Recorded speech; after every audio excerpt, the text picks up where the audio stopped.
Baiklah, bertemu lagi dengan saya yang udah lama banget saya nggak post video ya. Kali ini saya akan coba buat sebuah video, yaitu yang mana ini kali ini kita akan membahas sebuah laptop Asus ya, X45U ya, revisi 2.1, yang mana kasusnya ini yaitu dia mati total ya, dan terindikasi pertama kali itu yaitu sebuah kapasitor keramik di jalur 19 volt itu gosong. Namun di sini dia tidak menyebabkan short karena gosongnya ini langsung putus dia ya. Tidak si kapasitor itu ketika kita pegang-pegang dia terbagi dua ternyata. Nah, di sini bisa dilihat ya, mungkin agak gelap. Kita nyalakan lampu penerangan tambahan.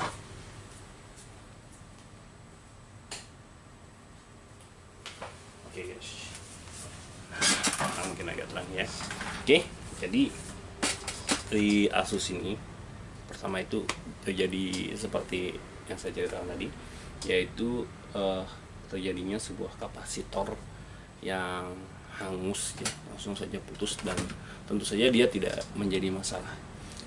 Jadi masalah selanjutnya adalah si laptop ini dia tidak bisa di switch ya, tegangannya tidak hadir untuk 5-nya ya. Nah, di sini langkah pertama yang kita lakukan yaitu kita memahami sistem kerja 35, karena tentu saja sebelumnya kita udah memastikan bahwa jalur 19 volt atau power selector ini udah berjalan dengan normal, 19 sudah diseberangkan dengan baik ke sirkuitnya ya.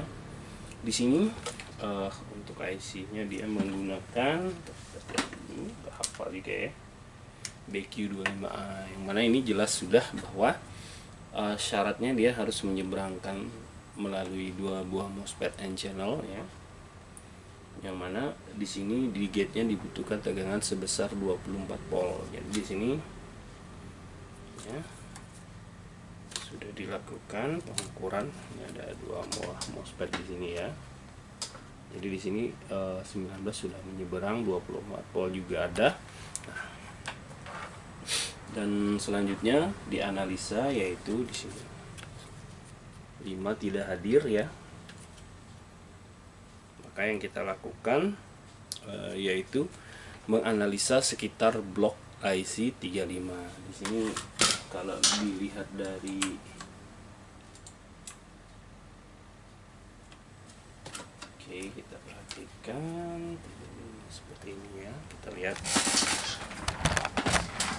kita sudah membuka board view-nya, kita zoom ya. Oke, sorry. Nah, di sini kita sudah zoom ya. Pastikan posisinya sudah sama ya. Ini kalau kita taruh seperti ini ya. Ada EC di sini juga, OU1 itu adalah sebuah EC ya. Kemudian ada soldered, kemudian ada prosesor ya. Nah, di sini kalau kita perhatikan sirkuit 35-nya di sini ya, karena di sini kita lihat ada sebuah kapasitor Elco berjenis Elco ya, warna merah, nilainya 220 mikrofarad, dan maksimal tegangan yang mampu ditampung sama dia adalah 6,3 volt. Nah, di sini udah jelas bahwa ini kalau nggak tegangan 3, di sini tegangan 5. Cuman kalau dilihat dari desain sirkuitnya ini, di sebelah di sini tidak dipasang kapasitor, di sini ada kapasitor. Sudah jelas yang ada kapasitor ini adalah 5, dan yang non kapasitor di sini outputnya berarti 3. Oke, di sini saat kita mengukur kapasitornya ya, itu ya, kita lihat di sini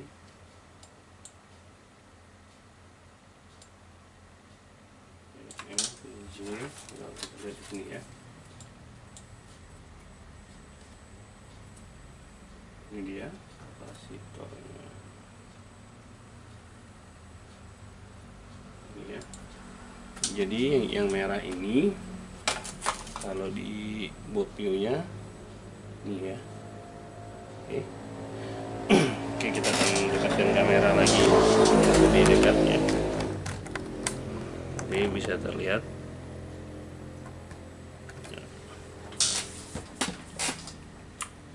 Ini ya. Jadi di sini tidak tegangannya tidak hadir. Dan kita lihat bahwa di sini dia menggunakan IC DC-DC ya untuk mengendalikan sirkuit PWM-nya, yaitu dia di sini IC-nya adalah PWM controller, yaitu FT8239B ya. Oke, nah di sini kita perhatikan bahwa si IC ini untuk bekerja, ada di samping sini bisa dilihat ini adalah daftar kaki-kaki yang digunakan si IC. Yuk kita zoom lagi.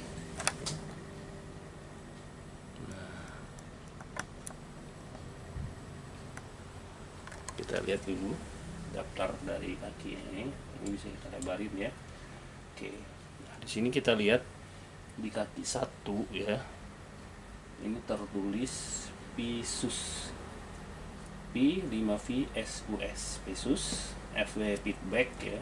Sedangkan untuk kaki 2 di sini ada NOC, untuk kaki 3 ada ton, untuk kaki 4 ini untuk 3V Pisus NOC, yaitu untuk 3 pol power good ya, BST DHLX. Nah, yang paling penting di sini yang kita pahami bahwa ketika kita melakukan pengukuran untuk outputnya ya, jadi di sini pertama sebelum kita lanjut membahas masalah si IC, kita membahas dulu masalah PL ini sebelum kita memastikan apakah IC yang tidak bekerja atau masalah di output ya.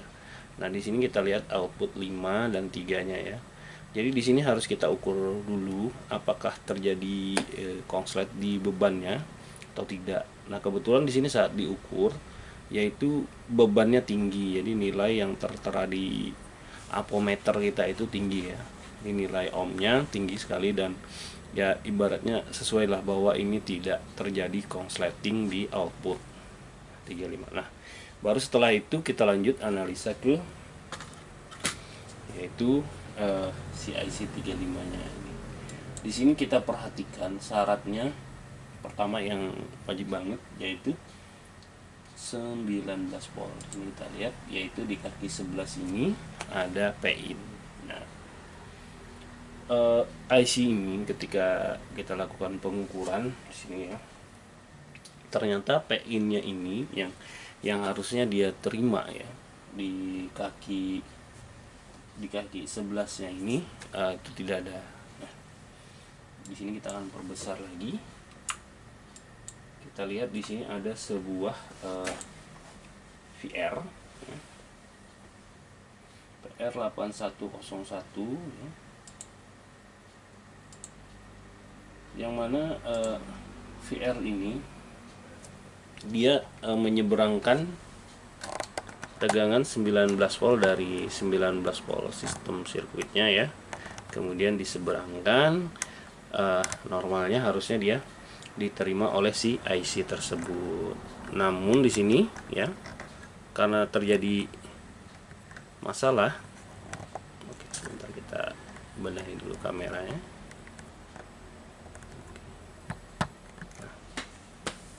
Jadi sehingga 19 volt tidak bisa diseberangkan oleh si PR801 ini. 8101 ya. Sebenarnya nilainya hanya 1 ohm. Jadi di sini resistornya juga berfungsi seperti sebuah fuse ya. Nah, oke. Dan benar saja setelah kita ukur ternyata satu kaki R-nya ini terjadi konsletingnya. Jadi dia konslet, ngeground, bunyi gitu. Dan kalau kita perhatikan, oke, kita akan zoom lagi ya.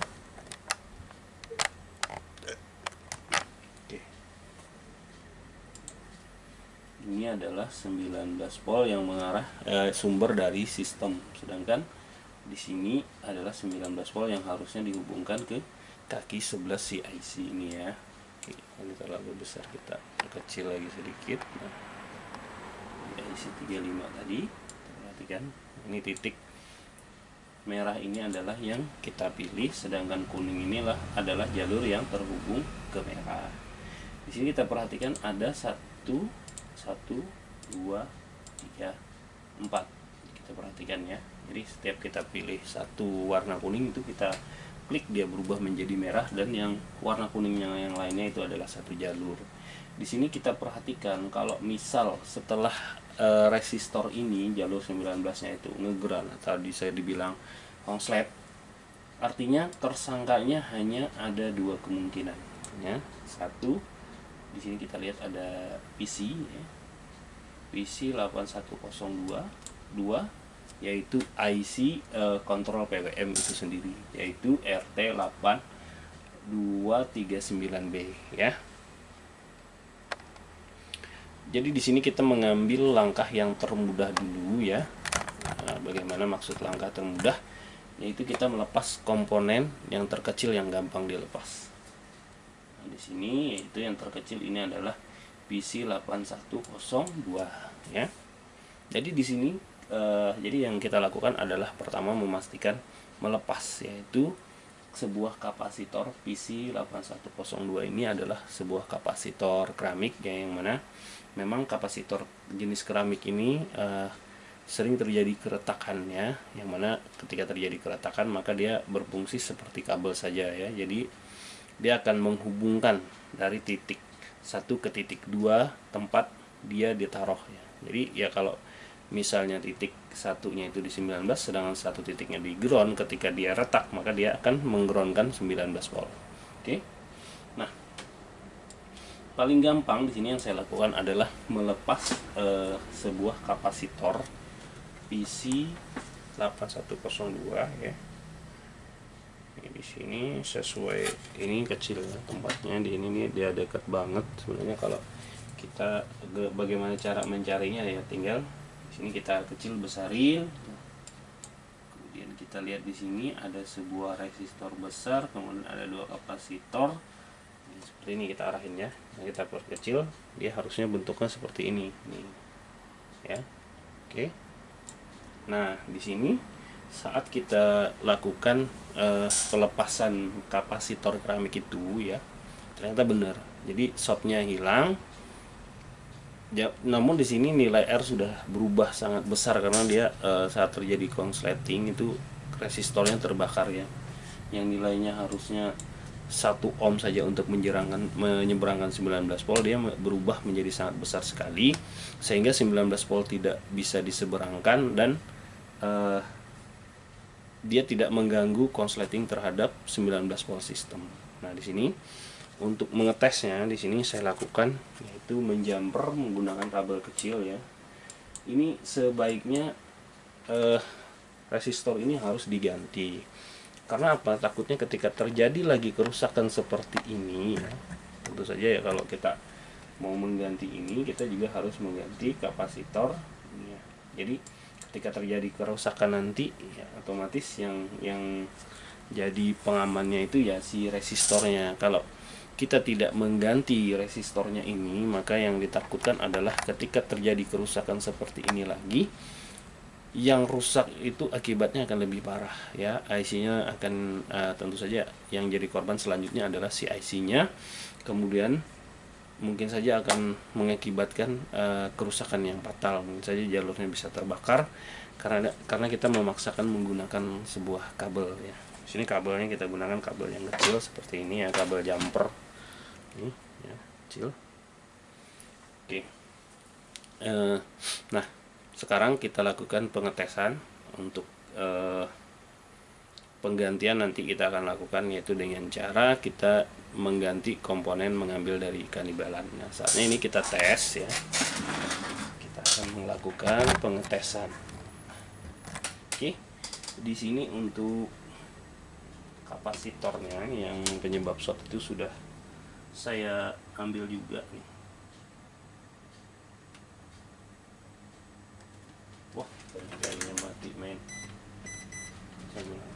dioda ya.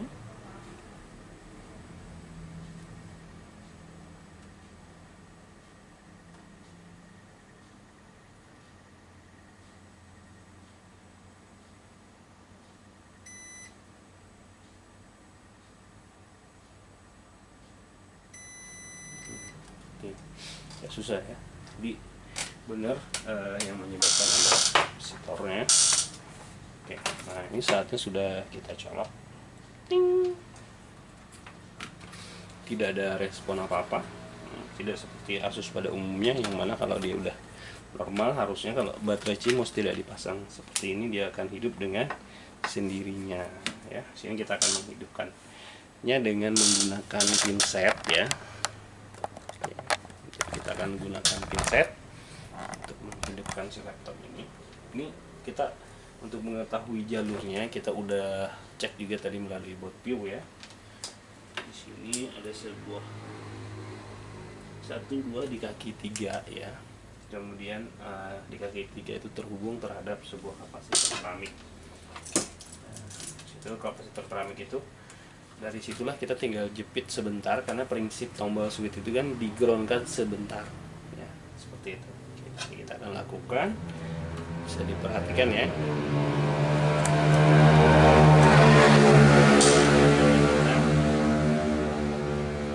Oke, bisa dilihat ada lampu yang nyala dan kipas sudah berputar. Kita tunggu di layar. Nah, sudah muncul ya. Oke. Jadi sekarang si laptop sudah hidup ya, dan juga tampil. Masalah dia normal apa enggaknya itu akan kita lakukan running test minimal, running test running test ya, minimal 4-5 jam ya.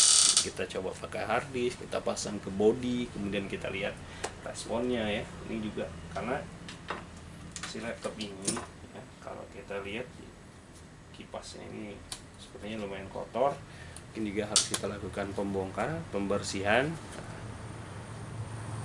dan juga penggantian pasta ya.